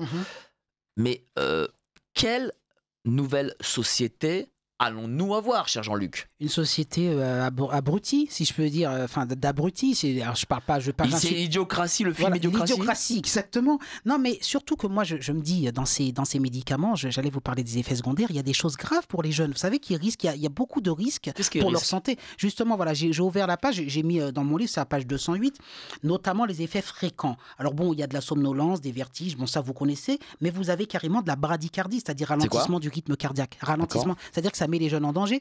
Des risques de syncope, ça c'est extrêmement dangereux aussi, en cas de surdosage. Est-ce qu'il y a des risques, par exemple, de la fertilité? Ben, ça joue aussi, mais ça, je l'ai pas mis parce que c'est pas prouvé scientifiquement, mais j'imagine que ça joue aussi. Vous avez aussi des risques d'hallucination, de paranoïa. Alors, donc, vous imaginez, vous prenez des médicaments pour guérir, mais en fait, vous pouvez halluciner. Des risques d'AVC, d'infarctus. Donc, tout ça, c'est extrêmement dangereux. C'est-à-dire, c'est pas anodin de prendre tous ces médicaments. Vous imaginez, et attendez, vous savez que l'AMM, des fois, prescrit l'autorisation de mise sur le marché. C'est des fois, c'est prescrit, ils disent que ça ne doit pas dépasser 6 mois de prescription, le Risperdal pour un jeune. Bah, des fois, les jeunes, ils prennent ça depuis 10 ans. Donc, c'est extrêmement... Depuis 10 ans, mais oui, au lieu de 6 mois. Bah oui. Vous ne devez, d'abord, quand vous prescrivez du Risperdal, c'est parce que la personne doit être auto-agressive. Qu'est-ce que ça veut dire? Ça veut dire qu'elle doit notamment se mordre, se scarifier. Elle doit être. Qu'est-ce que c'est exactement le Risperdal? Risperdal, c'est une molécule qu'on dit à base de dérivés d'anesthésiques qu'on donne, je le répète, aux psychotiques, aux grands psychotiques, les schizophrènes. Vous savez, un schizophrène qui délire, la paranoïa. Et on le donne aussi aux enfants autistes. Parce que c'est un grand sédatif. Quand vous prenez du Risperdal, vous prenez par exemple, je vous donne par exemple 5 mg. Là, vous allez vous endormir toute la journée. Ça vous sédate. C'est-à-dire que si vous êtes hétéro-agressif ou auto-hétéro, c'est quand on agresse autrui. Quand on est agressif et tout, dès qu'on prend ça, hop, c'est une camisole chimique. Vous devenez doux comme un agneau, enfin entre guillemets, si vous prenez une grosse dose. C'est un gros vol au-dessus d'un nid de coucou, quoi. Voilà. Par contre, il y a un problème, c'est le mot habituation. C'est-à-dire que moi, je l'ai vu en IME, Institut médico-éducatif, quand j'y travaillais, c'est qu'au début, on donne aux jeunes 2 mg et tout, mais il finit par s'habituer. Et vous êtes toujours, le piège, c'est que vous êtes toujours obligé d'augmenter les doses. Quand l'agressivité revient, bah, le psychiatre, il redit, bon, il se remet à taper, allez, on passe à 3, à 4, à 5. On n'arrête pas d'augmenter les doses. Moi, j'ai vu des jeunes qui prenaient des quantités qui devraient assommer un cheval, mais comme ils se sont habitués au fil des années à prendre ça, donc on leur donne. Mais qu'est-ce qu'il faudrait à la place, du coup? Alors, quand c'est grave comme ça, c'est le fameux film que j'ai vu de Vincent Cassel dont je vous ai parlé. On n'a pas de solution. Aujourd'hui, pour l'autisme sévère. L'autisme sévère, c'est... Oui, mais on ne donne pas seulement pour les autistes. On donne aussi pour d'autres cas. Genre, par exemple, par exemple, un enfant qui est un peu turbulent. Alors, je ne vais pas parler d'autisme parce que autisme, je peux comprendre là. Peut-être qu'il peut y avoir de la science, en effet. Bon. Mais quand quelqu'un est turbulent et qu'on donne ce médicament. Alors là... Pour les amphétamines dont je vous ai parlé, c'est-à-dire Ritaline, eh bien, effectivement, ça peut... Mais est-ce qu'on donne à un môme qui est turbulent le médicament cité précédemment? Normalement, non. Mais est-ce que ça arrive. Oui, bien sûr que ça arrive. Mais là, ce que je vous ai dit déjà, pour les risques... C'est pas rien, infarctus quand même. Alors, vous avez vu ce qui s'est passé avec un certain injection. Il y a des personnes qui ont la maladie de Charcot, des jeunes qui tombent sur les terrains de football comme des... Vous comprenez? Donc, bon, là, c'est un autre sujet. Mais c'est pour vous dire que là, pour la fameuse Ritaline, moi, j'ai bien peur que dans quelques années, puisque de plus en plus de jeunes se disent TDAH et prennent de la Ritaline, mais je vous ai augmenté 406%. Donc, moi, je vous ai déjà raconté une anecdote hors antenne. Vous vous rappelez, je vous dis à un jeune qui me dit, moi, je prends de la Ritaline. Dites-nous à l'antenne. Tous les jeunes... Sans citer le nom, évidemment. Oui, un jour, je me retrouve dans un événement musical et tout. Je parle à un jeune et je lui dis, il me dit, tu sais, je suis TDAH. Je lui dis, bon, il sait pas que je suis psy. Je lui dis, oui, t'es TDAH. Et il me dit, ouais. Je lui dis, je parie que tu prends de la Ritaline. Il m'a dit, oui, je prends de la Ritaline. Et après, il me dit, mais je lui dis, tu penses vraiment que tu as un trouble dans ta tête qui fait que tu es différent? Il dit, non, en fait, je sais que je ne suis pas vraiment, mais ça m'aide à me concentrer comme je suis angoissé. Voilà. Donc, je suis angoissé. Au lieu d'aller voir un psy et de m'occuper de mon angoisse, mais je lui dis, mais est-ce que tu as conscience que c'est mauvais pour ta santé, tout ça? Il dit, ouais, mais bon, voilà. En fait, il a conscience, ce jeune, qu'il est drogué. Il est drogué. Vous savez, c'est une drogue, c'est une dépendance. Il est drogué. Et comme il est angoissé parce qu'il fait des études, vous savez, il est mal, il a peut-être des problèmes avec sa copine, eh bien, il prend ce petit médicament. Et c'est là le gros piège de Big Pharma. Le Big Pharma, comment vous dire, il fait de nouveaux adeptes tous les jours, des jeunes qui sont mal dans leur peau. Au lieu d'aller voir un psy, de dire pourquoi je suis angoissé, pourquoi j'ai peur avec ma copine, ça se passe pas bien, pourquoi eh bien, au lieu de se remettre en question, on lui donne une molécule. Mais moi, je lui ai dit, tu sais que tu risques d'avoir des problèmes cardiaques, infarctus et tout ça. On te le dit pas, les effets, je dis pas le mot, les effets de ces médicaments. Il dit ouais, mais bon, voilà. Il a l'impression que ça lui arrivera pas. Donc c'est extrêmement dangereux. On Bien est en sûr. train de préparer une génération d'abord de drogués, clairement. Ils prennent tous. Je veux dire, qui connaît quelqu'un, qui ne connaît pas quelqu'un dans son entourage qui ne prend pas de Ritaline? Alors, on a l'impression que je fais la promo de ce médicament, mais je vous assure, tout le monde connaît ce médicament. Hein. Ben, je ne savais pas, moi je connaissais pas. Ouais. Avant de vous connaître, je connaissais pas ce Maintenant, vous le médicament. connaissez. Mais bon, ça fait quelque temps que je vous connais mais déjà. voilà, Mais moi, vous savez, mon grand-père était cardiologue. oui. Et il préférait, à la Ritaline, il préférait le coup de ceinture. Je vous le dis. C'est peut-être mieux. Et il me disait tout le temps, au moins avec le coup de ceinture, tu as la réflexion Oui, qui mais on m'a passe déjà dit, ça des va plus- fesses ça va au de- cerveau. ça va de plus en plus vite. Voilà, c'est mieux. Mais vous comprenez, on vous fait croire que c'est des troubles du sommeil. Moi, je vous répète, retard de croissance chez l'enfant. Comment ça, de croissance Oui, physique? ça génère des retards de croissance. Ça génère aussi de Est-ce que ça retarde de croissance intellectuelle aussi? ça, je sais pas. Certains n'ont pas besoin de ça, mais je sais pas. Non, ça génère de l'hypertension. Enfin, tout un tas de trucs. Honnêtement, moi, je vous dis, comment on peut mettre la santé de son enfant en danger alors que ce qu'il faut à l'enfant, c'est de la psychoéducation. Vous avez un problème éducatif et vous le remplacez en mettant des molécules qui vont mettre en danger la vie de votre enfant. Aujourd'hui, là, j'ai l'impression que Les Pharma va me détester, mais- c'est les parents là qu'il faut éduquer. Mais voilà. Mais bien sûr. Mais qu'est-ce que vous dites à un parent? Voilà, j'ai un parent, bah, je suis parent, on va dire, Oui. et je vous dis voilà, j'ai ma fille adolescente, elle me pique des crises de nerfs. En plus, je suis divorcé avec ma femme, donc bon, bah, j'ai un côté culpabilisé, je me sens un peu coupable et Oui, tout, oui. parce que je suis pas assez présent, et puis je travaille, etc. Qu'est-ce que vous me diriez, par exemple? Parce que faut se dire aussi les choses. Les parents ont psychologiquement, voilà, ils se sentent coupables de certaines choses, et puis voilà, et puis ils sont souvent séparés, donc ils osent pas faire ce que leurs parents faisaient ou ce qu'ils voudraient faire. Oui. Donc qu'est-ce que vous leur dites? Alors déjà, je le dis, moi, après, ça me concerne moi. Avec moi, c'est quitte ou double. Ça veut dire que quand vous venez me voir, vous ressortez de la consultation. Soit vous avez envie de me revoir, soit vous voulez plus jamais me voir. Mais moi, je vous dis ce que j'ai à vous dire. D'accord. C'est-à-dire que je vous dis clairement que il n'est pas TDAH, votre enfant là et compagnie. Oui, non, mais ça D'accord. passons le TDAH. Mais je vous explique que vos réponses éducatives sont mauvaises et que c'est parce que vous avez eu ces réponses-là que l'enfant est devenu. Vous savez ce que c'est qu'un conditionnement? Un conditionnement, c'est quand vous associez un comportement et une réponse. Un comportement et une réponse. C'est vraiment de la psychologie. Oui, mais vous savez, Oui. souvent un parent, et je le vois Oui. autour d'amis, ils ne supportent pas que leur enfant leur dise oui mais t'as un mauvais père, t'es une mauvaise mère, je te déteste, machin. Qu'est-ce que ces mots signifient de la bouche des enfants? Parce que je pense que ça, il faut sortir de ce mythe. Voilà, parce que j'imagine que les parents, quand ils prennent ça en pleine tronche, si je puis dire, un enfant qui dit je te déteste et tout, j'imagine que ça doit les bouleverser. Oui. Mais est-ce que ce sont des mots qui ont une signification réelle? Qu'est-ce que ça signifie? Voilà. Alors, ce qui est important, c'est de dire que sur le moment, le jeune le pense réellement et il déteste vraiment son parent, mais il l'aime aussi. Et c'est très ambivalent. Mais ce qui m'intéresse, c'est de dire pourquoi ça n'inquiétait pas les parents d'avant et pourquoi ça les inquiète aujourd'hui. Oui, voilà pourquoi. Ce ne sont pas les mêmes parents. Le parent qui posait la loi avant se fichait royalement que l'enfant le déteste. En fait, le parent, il n'était pas là pour être aimé. D'ailleurs, je pense qu'on était moins, je veux dire, on était moins dans les démonstrations affectives, vous le savez. Les parents déjà démontraient moins leurs sentiments. C'est vrai. Et je pense qu'inversement, ils attendaient moins des enfants qu'ils démontrent leurs sentiments. Bon, il y avait des sentiments, mais on n'était pas dans la démonstration. Aujourd'hui, il faut être dans la démonstration. Et le parent, s'il n'a pas le retour de l'enfant qui lui dit « Papa, maman, je t'aime », il se sent un parent mauvais, mal aimé. Mais je pense que dans les deux cas, lui-même, il est dans une démonstration hyper importante au niveau affectif. Et je pense que c'est le lobby de l'éducation positive. Vous savez, si on peut remonter à certaines années, c'est déjà parti avec Montessori, se mettre à la hauteur de l'enfant. Avec, je vous l'ai déjà expliqué, Dolto, l'enfant est une personne, il faut le considérer comme son égal. Je pense que vraiment, c'est toujours ce même principe. Il ne faut pas négliger les propos de Dolto et de tous ces professionnels qui ont entraîné vers cette nouvelle parentalité. Donc aujourd'hui, un bon parent, il considère qu'il doit avoir...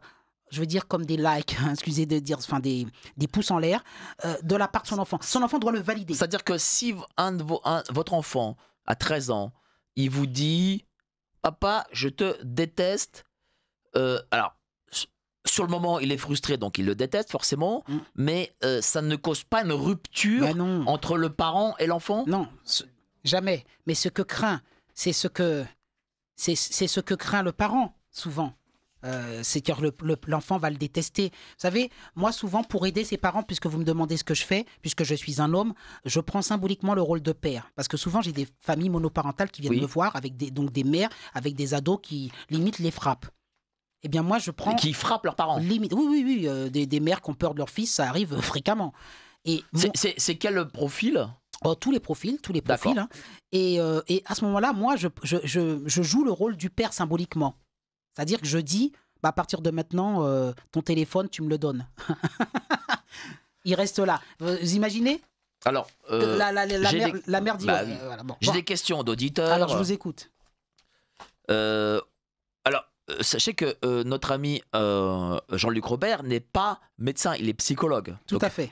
Parce que j'ai une question qui me dit aucune référence n'est faite par l'invité depuis le début de Ah ben, l'émission attendez. à un développement des cas d'autisme qui seraient liés aux injections pour les enfants. Robert Kennedy, ministre de la Santé aux États-Unis, a beaucoup insisté sur ce phénomène. Bon, c'est pas impossible, mais Vous savez, alors je peux dire un mot là-dessus. Je ne suis pas médecin, mais vraiment je m'y connais bien en termes d'autisme et en ce qu'on appelle l'étiologie. Étiologie veut dire la cause. D'accord. Vous savez, depuis que je suis psy, j'entends l'étiologie de l'autisme, mais pour moi, elle est multifactorielle.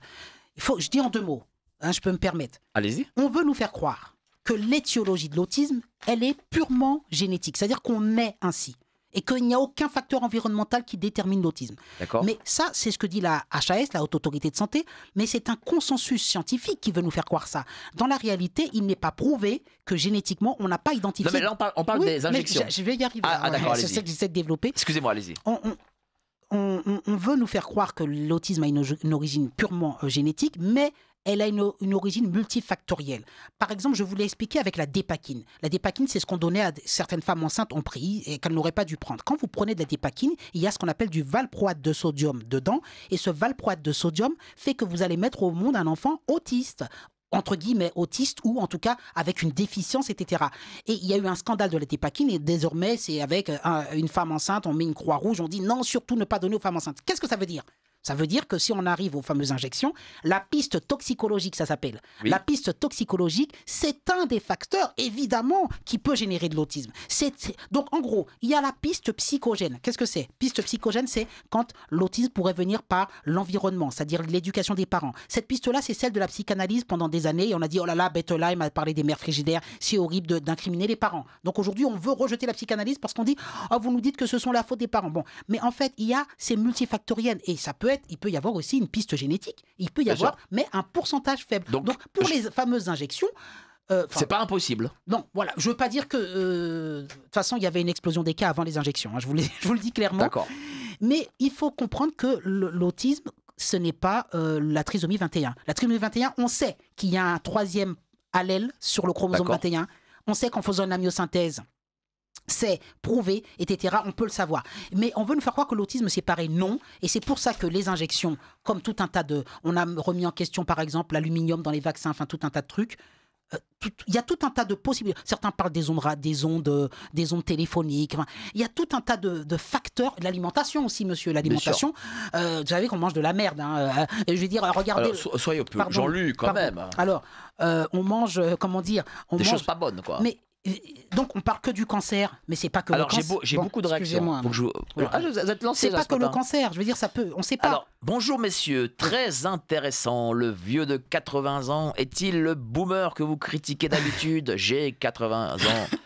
Mais non, je critique une partie. Mais vous le savez très bien, en plus c'est un auditeur qui est habitué à m'écouter.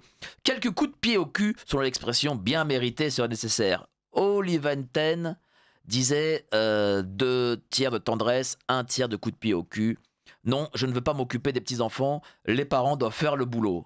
Mais non, mais les parents actuels sont vos enfants et n'ont plus de bon sens. Faut dire que l'État a réussi son emprise sur la famille. Que pensez-vous de l'Evars, messieurs? Donc, déjà, première chose, 2 tiers de tendresse, 1 tiers de coup de pied au cul. Imagé, bien sûr. 2 tiers de... Tendresse, 1 tiers de coup de pied au cul. Oui, bah c'est ça. Mais ça C'est bien ça. Il y en avait un qui avait dit une claquée au lit et moi j'avais repris. Oui, bon, moi je le dis tout le temps. Bon, bah ça Honnêtement, je ne prône pas la violence. Faut pas la prôner. Simplement, Vous voyez, je vais vous dire un truc. Je reviens sur cette femme qui m'obsède là dans les RER. Je la vois, elle donne une claque à son enfant. C'est un geste violent et inutile. C'est parce qu'elle n'a pas su poser les limites avant. Pour moi, si vous D'accord. savez poser les limites avant, vous n'avez pas besoin de donner une claque. Vous voyez? Alors, que pensez-vous de l'EVARS? Justement, l'EVARS, c'est... Éducation à la vie, relation. Vous savez bien ce que j'en pense. C'est que du mal. Que du mal, c'est pervertir le cerveau des enfants, leur éduquer. Alors sous prétexte, sous couvert de les protéger et de leur... Mais les enfants, ils savent très bien la différence entre un homme et une femme. Et les enfants, ils savent dire non, les parents savent... Vous voyez, en gros, EVARS, ça veut dire quoi? C'est le symbole de l'éducation que les parents ne font plus, la démission des parents. Et on veut nous faire croire que c'est à l'école d'éduquer sexuellement l'enfant. C'est une catastrophe. Là, on va être, parce qu'il nous reste 25 minutes, donc on va essayer de faire le plus rapide possible parce que j'ai beaucoup de questions qui arrivent. N'oubliez pas Jean-Luc Robert, Neurovibe, neurodiversité de A à Z, mensonge, business, naïveté, Amazon. Voilà, vous commandez le livre. Bonjour, il y a 45 ans, alors que j'étais collégien, on m'a fait un test de QI. Le diagnostic prétendait que j'avais un QI très élevé, supérieur à 150. Ah oui, en effet. Ah oui, là. Je précise que je suis né dans une famille toxique, père décédé à l'adolescence, mère très violente. J'ai bientôt 60 ans. Ma vie est une catastrophe. Je ne trouve d'équilibre que par ma vie spirituelle catholique. Ma question est... Quel crédit dois-je accorder à ce test de QI, selon vous, précisant que ce QI est pour moi une calamité? PS, Monsieur Borowski, de grâce, arrêtez de commencer par vos questions par est-ce qu'il y a pléthore de verbes dans la langue française? Merci, je suis désolé, cher monsieur. Donc, qu'est-ce que vous en pensez? Quel est le crédit? Quel crédit dois-je accorder à ce test de QI selon vous? Si vous avez fait un QI où vous étiez à 150, vous faites partie des 3% de la population les plus intelligentes. Ça veut dire ça. Et le crédit, il est fiable à 100% parce que surtout comme dans les années 60, vous avez passé un vrai test, c'est-à-dire vous avez passé ce qu'on appelle une VAIS. VAIS, ça veut dire W-A-I-S, Wechsler Adult Intelligence Scale. C'est un test pour mesurer le QI qui est très connu, très fiable. Et donc, ça veut dire que vous avez une intelligence supérieure. Mais lui, il parle de calamité. Ah, je croyais que c'était une femme. C'est un homme? Non, oui, c'est un monsieur, mais il parle de calamité. Mais il dit que sa vie est une calamité. Il babonde dans mon sens. Le fait d'avoir une grande intelligence ne permet pas de réussir mieux votre vie qu'un autre, c'est tout. Voilà ça atteste de cela. Mais son QI, il est, oui, supérieur à la moyenne. Mais est-ce qu'il y a peut-être, il précise qu'il est dans une famille toxique, père décédé à l'adolescence, mère très violente. Bah voilà, ça ce qu'on appelle, alors le fameux mot que les auditeurs peut-être n'aiment pas, mais c'est la névrose, enfin à chaque fois je le dis, mais quand vous êtes marqué par des traumatismes d'enfance, vous avez du mal, vous connaissez tous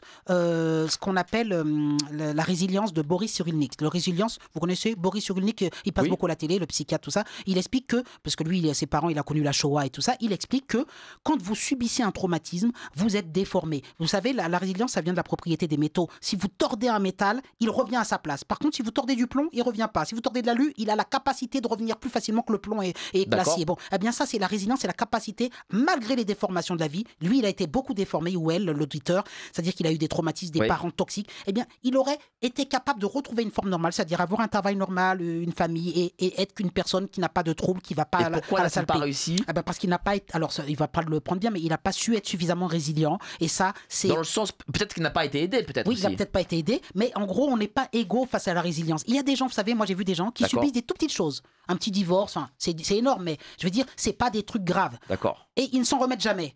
Et vous avez des gens qui subissent des trucs, qui sont violés, torturés, machin, et ils arrivent à avoir une vie normale. Donc, il nous parle de mère très violente, c'est quand même pas rien. Non, c'est pas rien du tout ce qu'il a subi. Mais il y a des gens qui sont plus résilients que ça. Pourquoi il n'a pas pu l'être plus? J'espère qu'il le prendra pas mal. Mais c'est un truc. Mais au moins, il trouve, Monsieur Dodine, il trouve l'équilibre par sa vie spirituelle et le catholicisme. Ça, c'est une grosse résilience. Ça, je ne vais pas faire de livre là-dessus. Mais c'est que moi, je crois que la spiritualité sauve beaucoup de gens. La chrétienté ou croire en quelque chose, la foi, ça sauve les gens. Donc ça, il a trouvé quelque chose pour... Donc ça, c'est parfait. Voilà. Alors, la référence des étudiants en psychologie était, lors de mes études, le DSM-1. Nous en sommes au DSM-4. Non, au 5. Au 5. Ou DSM-5. Voilà, me met quand même le 5.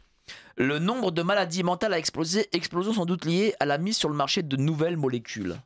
Oui. En deux mots, le DSM-3, je vais parler. Le gros revirement par rapport aux pathologies, c'est le DSM-3. D'accord. Le DSM-3 c'est-à-dire, c'est le livre de statistiques des troubles mentaux, je le répète, a déterminé que ce qui était avant de l'ordre de la psychiatrie devient de l'ordre du handicap. C'est-à-dire qu'avant, les fameux autistes, on les appelait TED, troubles envahissants du développement. Désormais, on les appelle TSA, troubles du spectre autistique, et on dit que c'est un handicap. Et bon, voilà, ça c'est en 2015. Vous avez aussi, en 2 mots, vous savez, le trouble bipolaire. Vous avez entendu parler du trouble bipolaire. Oui. J'en parle aussi dans mon livre parce que c'est de la neurodiversité. D'accord. Avant, ça s'appelait pas trouble bipolaire. Avant, ça s'appelait PMD, avant 1980. Au niveau du DSM-3, on a fait le revirement et pour l'autisme et pour plein d'affections. Et on a dit désormais, c'est un trouble plutôt neurodéveloppemental. C'est plus de la psychose. Parce que PMD, ça voulait dire psychose maniaco-dépressive. D'accord. Et maintenant, on dit, c'est plus de la psychose. C'est un trouble bipolaire parce que vous avez des interactions neurochimiques mal régulées dans votre cerveau. Donc, on vous donne Et alors, des c'est une médicaments. évolution négative? On vous donne des médicaments. Bien sûr que c'est une évolution négative. C'est-à-dire que, j'ai pas le temps de dire tout, d'expliquer, mais il y a une part pour moi de psychose toujours dans le trouble bipolaire, ce qu'on appelle PMD avant. Mais désormais, on veut tout. Et ça, c'est l'objet de mon livre. On veut dire au sujet qu'il n'est plus que biologie. Il n'y a plus de psycho. Donc, si vous commencez à délirer, à avoir un mauvais comportement, dire non, mais vous avez le trouble bipolaire, Oui. je vais vous donner tel médicament. Et c'est vrai que c'est un médicament efficace. Pour le coup, ça marche très bien pour la bipolarité, les médicaments qu'on donne. Mais du coup, on ne va plus analyser ce qui fait que la personne a ces moments de folie, d'accès et compagnie. On ne veut plus. Donc, effectivement, c'est une bonne question. Aujourd'hui, on est dans une hyper-médicalisation et on ne veut plus faire une réflexion et le sujet ne se remet plus en question. Bonjour Mike, je suis effaré d'entendre ton invité, je suis mère de famille, comme tu le sais. Eh oui, je le sais. J'ai eu 5 enfants, malheureusement, sans père, partis tôt. Aucun n'aurait eu seulement l'idée de me tenir tête ou de faire de conneries, en sachant très bien qu'il y avait des conséquences. J'ai des petits-enfants, mon fils a donné la même éducation, pas de souci. Par contre, j'ai d'autres exemples lamentables de mes filles qui suivent le mode actuel. Je ne mêle pas de leur délire, j'attends les résultats. Tout à fait d'accord avec ton invité. Et oui, ils peuvent nous détester un moment. Aujourd'hui, ils me le disent. Maman, on t'aime. Bien sûr. Alors, c'est un super témoignage. Et madame, moi, je retiens le mot quand vous avez dit il y a des conséquences. Vous savez ça? Comme vous avez expliqué avec votre père, il y avait des conséquences. Et aujourd'hui, il n'y a plus de conséquences. Il y avait des conséquences. Oui, parce qu'à l'époque, on avait peur de nos parents. Voilà. Et Est-ce que lorsque vous consultez, enfin, lorsque vous avez des parents qui viennent consulter, est-ce que non, justement les enfants ont un peu peur non. quand même de la sanction du gendarme? Pas si je puis du dire. tout, pas du tout. Et d'ailleurs que je vais dire aujourd'hui, c'est plutôt les parents qui ont peur de leurs enfants. Je vous répète, ce sont les parents qui ont peur de leurs enfants. Moi, j'ai beaucoup de parents qui me disent, je commence à avoir peur de mon enfant. Alors, Donc, tiens, notre ami nous dit: Messieurs, vous ergotez sans proposer les solutions radicales que voici préconisées par mon ministère de la Santé: Ritaline, Strattera, Risperdal, Abilify, Abilify, Concerta, Medikinet, oui. Je les connais tous. Kassim. Quasim. Bon, vous les connaissez tous. Je les connais tous. Le quintet de l'enfer. Moi, je dirais si. Il y a 7 médicaments. Voilà, là. c'est les plus célèbres qui viennent de citer. C'est parfait, monsieur. Et ça va nous conduire en enfer. Hein, je vous le dis. Est-ce qu'on sait quels sont les labos qui les produisent? Est-ce qu'il y a, par exemple, il y a du Moderna? Est-ce qu'il y a du Pfizer? Est-ce qu'il y a des labos comme ça? J'avais le nom, mais comme vous me prenez au dépourvu. Non, c'est pas Moderna et Pfizer, c'est. Je sais plus. En tout cas, c'est un grand labo américain, peut-être? Oui, américain, voilà. Et mais il a une filiale en France. Mais je l'ai, mais bon, là, évidemment. Donc, en gros, ce sont des grands laboratoires américains. Des milliards, qui engrangent des milliards. Qui engrangent des milliards. En plus, j'imagine que, comme il y a la sécurité sociale en France avec la mutuelle, donc du coup, j'imagine que la France est un marché idéal pour ces sociétés. Ça veut dire que les cotisations sociales des Français servent à financer la destruction de leurs enfants. C'est catastrophique. Au labo américain. Vous savez, moi, je vous dis, je suis un lanceur d'alerte. Hein. Tous les jours, je publie là-dessus. Vous savez, je vais vous dire un truc aussi qui m'agace énormément. J'ai l'impression que je vais faire une digression, mais vous savez, il n'y a pas que les plombiers qui arnaquent les gens. Il n'y a pas que les plombiers, parce qu'on veut toujours dire... Tous les plombiers n'arnaquent pas. Oui, non, mais populairement, au niveau le serrurier, le plombier, le garagiste, tous les artisans. Bon, moi, j'ai déjà eu affaire à des plombiers, beaucoup sont des arnaqueurs. Bon. Hein. Bon, mais pourquoi je vous dis ça? Les plus grands arnaqueurs, ce sont eux. Ce sont les labos, les médecins aussi. Les psychologues, vous savez, un psychologue, moi je déteste mes confrères qui font passer ces tests. Je les déteste parce que je sais qu'ils ont fait les mêmes études que moi et je sais qu'ils savent. Ça veut dire que moi, avec tout le savoir que j'ai sur tout ça, si j'ai envie de m'enrichir, je me mets dans les tests. C'est un business juteux. Je vous assure. Combien vous... Tiens, Combien vous pourriez gagner par mois si demain vous Ah dites, là allez, là là allez, là. sur ma journée de 8 heures, je vais faire 4 heures de test. Si je fais 4 heures de test, 6 x 4, 24, en une journée, je me mets 2000, 3000 euros dans la poche. En une journée. Vous savez, c'est comme Ça veut dire c'est que les trafiquants de drogue, le narcotrafic. Ça veut dire que si vous travaillez 20 jours par mois, Ah oui, bah. imaginons, voilà, vous travaillez 20 jours par mois à 2400 euros, vous gagnerez... 60 000. non, 20 jours, oui, quasiment 60 000 euros par mois. C'est ce que gagnent ceux qui font un peu le narcotrafic dans les cités. Ah oui, en effet. Et pourquoi je fais le rapport? Parce que c'est la même chose, c'est du narcotrafic. Bien sûr. Ça c'est du narcotrafic, mais déguisé. Mais en effet, mais comment... Alors, du coup... C'est des nouveaux drogués. Imaginez, vous êtes Big Pharma. Honte à mes confrères, hein, franchement. Mais vous êtes Big Pharma. Vous allez voir un psychologue. Il est installé, il est jeune installé, bon. Il veut faire son beurre. Et voilà, il veut gagner un peu sa vie parce qu'on est en France et c'est dur. Vous dites, mais monsieur, vous faites la moitié par jour de test, vous êtes quasiment à 60 000 euros par mois. Comment est-ce qu'un psychologue... Il y a une éthique normalement, oui. Oui, mais comment il peut résister Moi, je résiste bien. Parce que, vous le faites, mais comment... Mais les autres ne résistent pas. De toute façon, tout le problème, c'est toujours la même chose. Hein. Vous savez, je sais que c'est pas bien pour un psychologue d'évoquer toujours le diable et tout ça. Mais pour moi, le mal absolu, c'est le diable et c'est l'argent. Dès qu'il y a de l'argent, monsieur, dès qu'il y a de l'argent à se faire, et ça, j'en parle dans mon livre, les psychologues arrivent à s'asseoir sur leur éthique. Il n'y a plus d'éthique. Parce qu'il y a l'argent. L'argent, ça fait tourner la tête à tous ces médecins, tous ceux qui ils en mettent plein les poches. Oui, mais parce que regardez, il y a aussi une chose qu'il faut se dire, c'est que les gens, peut-être moins aujourd'hui depuis la crise sanitaire, et encore, bon, je suis pas totalement sûr parce que j'ai fait le test pour savoir si les gens recommenceraient, même si sur la crise sanitaire, l'injection, etc., même en sachant que c'est mauvais, ils le recommenceraient quand même, quoi qu'il arrive, en tout cas à Paris. Et les gens, théoriquement, ont confiance dans le soignant, qu'il soit psychologue ou médecin. Vous abondez dans ce que j'allais dire. Parce qu'il y a une sorte d'aura du médecin, de la blouse blanche, même si moi j'ai pas de blouse blanche, qui fait comme je vous dis, on est les plus grands, enfin je me mets dedans, mais ce sont les plus grands arnaqueurs, mais comme il y a une confiance absolue, parce que vous savez, on a un savoir que eux n'ont pas, ils ont un savoir. Je vous dis, moi quand j'interprète les tests, je leur dis, mais vous savez ce qu'ils savent rien, ils sont mais ignorants, c'est normal s'ils n'ont pas fait d'études, ils connaissent pas. Et donc le patient nous regarde comme ça en disant, lui il sait, moi je sais pas. Donc moi je pourrais abuser de cette aura du psychologue pour dire, il a un TDAH. Et vous devez faire ça. Vous devez déjà me payer 500 euros. Alors que moi, ma consulte, je le répète, elle est à 65 euros. Ouais. Je fais le bilan et je vous dis, non, c'est pas un TDAH. Et je précise même que parfois, monsieur Jean-Luc Robert... Ils vont tous débarquer. Non, bien sûr que non. Bon, mais dans des cas très exceptionnels, des fois, je fais pas payer, il fait pas payer. Non, voilà. Parce que bon, pour moi, quand on soigne les gens, c'est une vocation. On n'est pas là pour s'enrichir avec ça. Et puis, de toute façon, je gagne très bien ma vie. Mais si vous voulez, je pourrais la gagner 10 fois plus. Vous pourrez venir, au lieu de venir avec votre roue, je pourrais venir en Rolls. Voilà. Mais franchement, vous avez une éthique, vous vous occupez des gens. Moi, franchement, je vois la détresse des parents qui viennent me voir, la détresse, l'angoisse. Vous savez, je vais vous dire un truc. Là, on parlait des TH, mais moi, quand je vois, même si les parents me voient des fois, là, comme si j'étais un bloc de marbre dur et tout, des fois, je me dis, mais qu'est-ce que ça doit être l'enfer. Moi, j'ai eu l'enfant pendant 1 heure. Vous savez que j'ai 2 salles. Moi, j'ai plusieurs, dans le centre médical, j'ai plusieurs pièces. Quand je vois l'enfant, moi, mon bureau, il est en mezzanine, je suis en hauteur. Des fois, j'ouvre les rideaux, je tire, je vois le patient suivant. Vous savez ce que je fais? Je dis, on ne le prendra pas dans mon bureau. Il va me défoncer le bureau. Rien que je le vois dans la salle d'attente, je me dis, je vais dans une grande salle vide de 30 mètres carrés que j'ai dans le centre médical, dans mon centre médical, et je sais que l'enfant, je vais pouvoir faire un entretien où je vais pouvoir parler aux parents, l'enfant va courir de partout, mais des fois, je me dis, mais 1 heure avec cet enfant-là, c'était dur. Imaginez les parents. On ne parle pas assez des parents. Mais ces parents-là, ils doivent être sous antidépresseurs. Je ne sais pas comment ils font. Mais bon, voilà. Bon, à la question d'auditeur, j'ai toujours été très circonspect à l'égard des tests de QI que j'ai subis lors de mon adolescence. Je souhaiterais savoir ce que M. Robert entend par intelligence, qui est certainement différente de la culture et de l'éducation.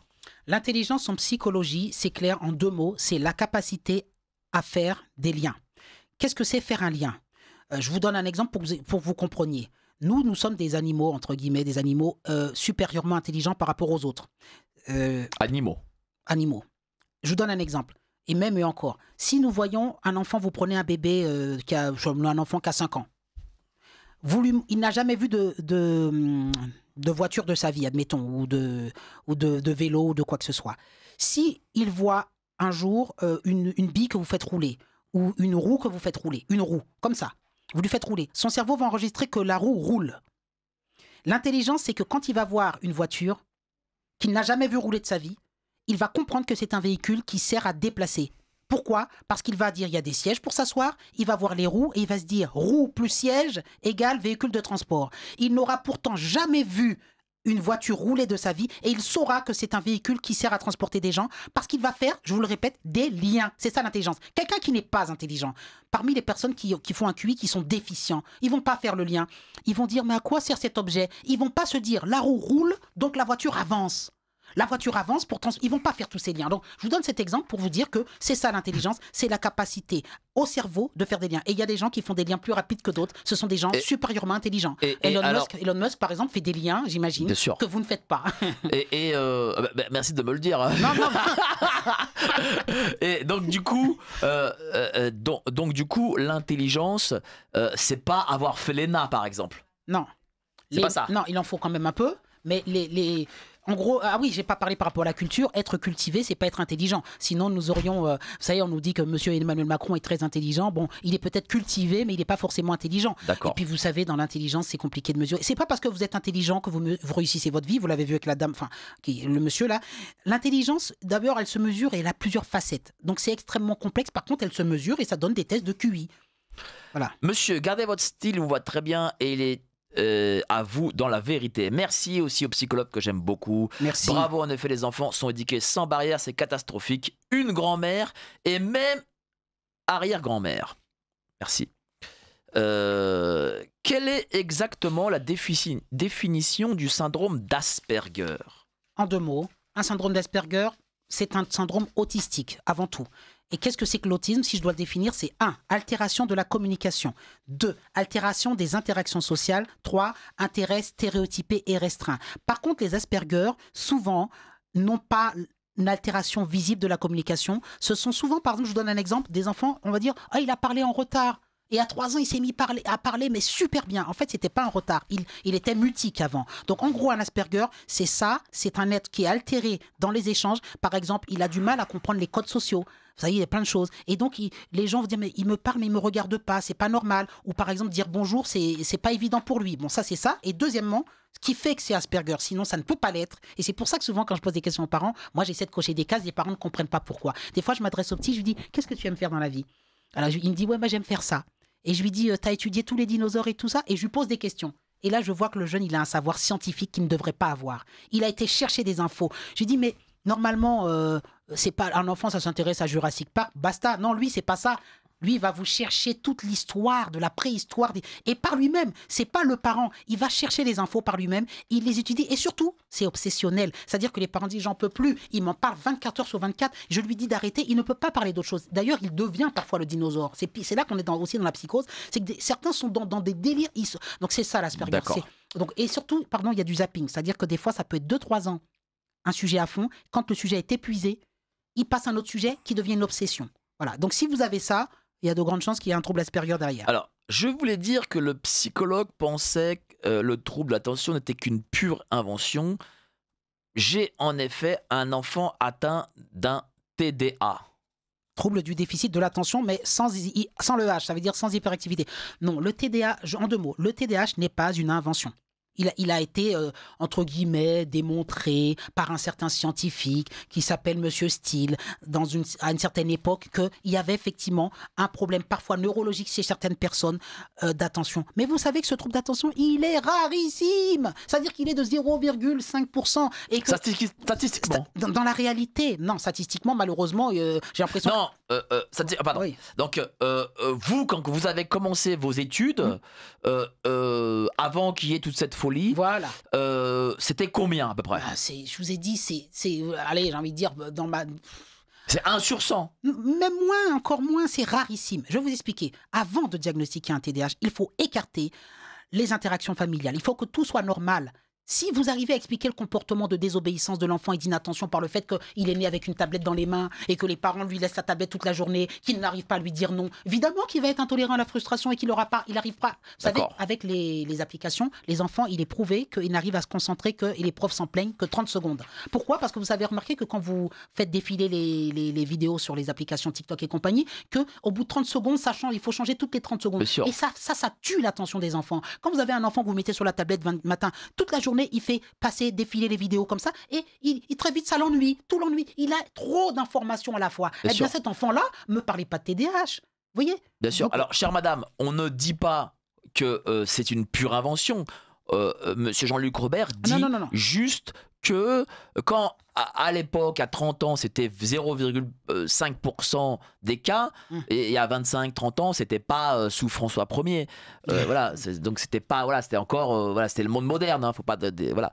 Et ben aujourd'hui, parce que des grands labos veulent vendre des médicaments aux parents, eh bien, on multiplie les cas de TDA. Voilà. Parce que vous êtes à la radio, il faut expliquer aux gens parce que les gens, je remarque une chose, j'essaie d'être clair, mais désolé, prennent souvent les cas pour eux-mêmes. Non. Ça, c'est un truc que je remarque. C'est-à-dire que quand on va dire, ah, mais on va parler d'une majorité de baby-boomers, par exemple, parce que j'ai eu le cas de baby-boomers, je dis, il y a une majorité de baby-boomers qui sont comme ça. Bon, alors, quelqu'un, il a les baby-boomers, il dit, ah, bah, vous me parlez de moi, en fait. Madame, donc, ce n'est pas le cas. Je passe ma journée, si vous saviez, des fois j'ai envie je passe ma journée il faudrait mettre une caméra dans mon bureau, à recevoir des faux cas de TDAH, des parents qui viennent et qui me disent, l'école, on n'en peut plus, on ne sait plus quoi faire, parce qu'ils ne donnent pas les bonnes réponses éducatives. Et ils me disent, il prend de la Ritaline, il prend des médicaments. Et je dis, est-ce que ça vous aide ? Ben non, l'enfant, il est toujours hyperactif. Je dis, non, parce que la réalité, c'est que c'est pas un TDAH. Donc, mais je ne dis pas que le TDAH n'existe pas, mais c'est rarissime. C'est souvent dans, 9,9% des cas, un problème éducatif. Et quand je vous ai raconté l'histoire du RER, ça commence là. Quand l'enfant a 3-4 ans, qu'il est tout petit, que vous donnez une mauvaise réponse, eh bien, évidemment, à 10 ans, vous allez le faire diagnostiquer, soi-disant, mais c'est vous qui avez, entre guillemets, déconné en termes d'éducation. Enfin, pas vous, madame. Non, mais pas vous. Voilà. Excusez-moi. Oui. Voilà. Ne dites pas vous aux gens, les gens en général. Les gens qui déconnent et après ils se remettent pas en question et qui veulent prendre une molécule. Voilà. Et comme ils sont les idiots utiles du système, parce que le système, comme ils veulent faire du fric, mais idiots utiles des psys aussi. Hein. Bien sûr, parce qu'il faut dire les choses. Il faut dire les choses aux gens à qui ça arrive. Les gens dépensent des fortunes en médicaments et en psychologues. Et aujourd'hui, on est dans un pays les gens n'ont pas les moyens, j'imagine, de tout ça, quoi. Oui, mais c'est qui paye? C'est la sécurité sociale. Hein. Ils n'ont pas les moyens, mais tous ces médicaments. Donc, le psychologue aussi, c'est payé par. Le test est payé. Pas le psy, ça vous avez bien dit. Ah, ben voilà. Pas le psy. Mais là, vous savez, ils ont tellement l'angoisse. On leur met l'angoisse. Hein. La maîtresse. Je n'ai pas parlé de la pression d'école, mais l'école met une pression énorme. Combien de fois ils me disent, ouais, mais l'école veut que vous fassiez un test de TDAH. Mais j'ai dit, qui vous a dit à l'école que l'enfant était TDAH? Enfin, ils ne sont pas habilités. C'est les enseignants, parce qu'il y a une culture qui disent aux maîtresses, ouais, mais là, ça va pas, il est TDAH, certainement. Mais c'est un diagnostic, ça. Une maîtresse n'a pas à dire que l'enfant est TDAH. Oui. Donc, le parent, on lui met dans la tête, il faut aller voir un psy parce que votre enfant est TDAH. Parce qu'au final, et Jean-Luc Robert le dit très, très bien, ça ne vous profite pas à vous, ça profite au système, ça profite au laboratoire qui devient encore plus milliardaire et ça profite au psychologue qui prend 60 000 € par mois. Voilà. C'est pour moi, je vous ai dit, ce sont les nouveaux narcotrafiquants, une partie de mes confrères. Et derrière, je vous ai dit, on parle du narcotrafic dans les rues et tout, mais ils vendent des molécules, vous avez cité Quasim, Medikinet, Risperdal, j'en oublie, de toute façon tous ces noms, ce sont des drogues et nous faisons une génération de drogués. Et cette génération de drogués, ça profite à Big Pharma, ça profite. Et je vous ai même pas parlé des coachs, parce que vous savez qu'il y a des pseudo-psys qui ne sont pas psys, mais qui se lancent dans ce business. Ils n'ont pas le diplôme de psychologue comme moi, hein. Mais ils se lancent comme des testeurs. Vous savez, si vous regardez en ligne sur Internet, le nombre de trucs, d'abord, ça commence par une appli.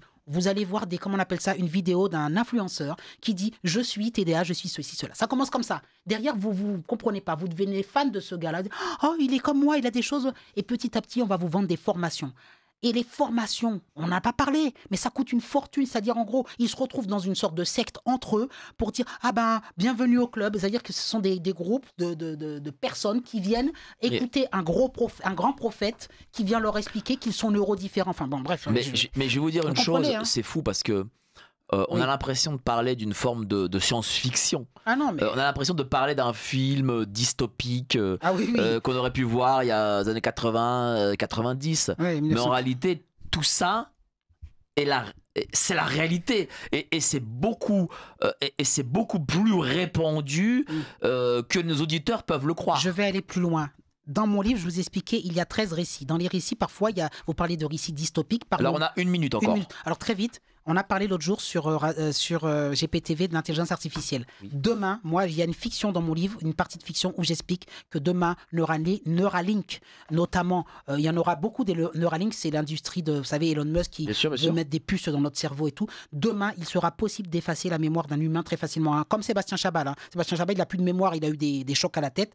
On trouvera un moyen, demain, d'effacer la mémoire. Et je vous expliquais, on va vers une nanotechnologie hallucinante où on va vers le transhumanisme. Donc là, ce que vous avez, c'est que le début. C'est-à-dire que demain, nous serons obligés d'avoir ces injections, comme ça a commencé avec ce que vous savez, en 2019. Nous aurons ces injections automatiquement et nous aurons automatiquement dans la tête des connexions neuronales qui seront des implants, comme Neuralink que veut nous mettre dans la tête. On va vers le transhumanisme avec tout ça.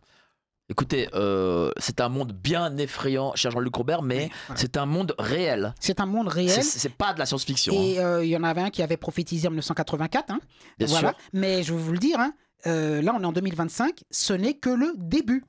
Donc, en tout cas, je vous remercie beaucoup de lancer, d'être ce lanceur d'alerte. J'essaye, mais bon. Cher Jean-Luc, Neurovibe, Jean-Luc Robert, Neurovibe, mensonge, business et naïveté.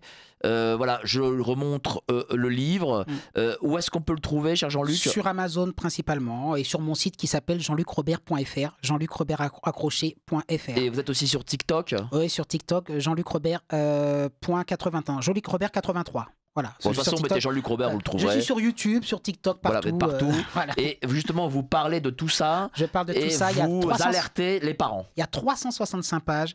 C'est extrêmement sourcé. Vous allez voir tous les auteurs que j'ai pas eu le temps de citer là parce que c'est un format radio, je le comprends. Je cite aussi des anecdotes. Donc ça se lit un peu comme un roman, mais vous apprendrez énormément de choses sur la neurodiversité, toute la neurodiversité, les LGBT, que je considère, j'ai pas eu le temps de dire pourquoi c'était de la neurodiversité, le trouble bipolaire, le trouble borderline, le TDAH, le HPI, le HPE, tout ça, le TSA, trouble autistique. J'ai vraiment fait un gros livre de la neurodiversité. Voilà. Merci, cher Jean-Luc. Et je laisse la place au sublime, au magnifique Antoine Assaf. Allez, on se retrouve la semaine prochaine. Salut, ciao. Merci, au revoir. On met un pognon de dingue dans des minima sociaux. Les gens, ils sont quand même pauvres. Le patrimoine que vous avez accumulé toute votre vie ne servira bientôt plus à rien. L'euro numérique arrive dans moins de 5 ans. Et avec lui, toutes les futures mesures liberticides. L'impossibilité d'épargner, de consommer librement. Si vous ne voulez pas ce futur pour vous et votre famille, Géopolitique Profonde a développé une solution pour vous. La lettre confidentielle. Cliquez sur le premier lien en description pour la découvrir. Ne laissez pas vos élites vous enfermer dans le communisme 2.0.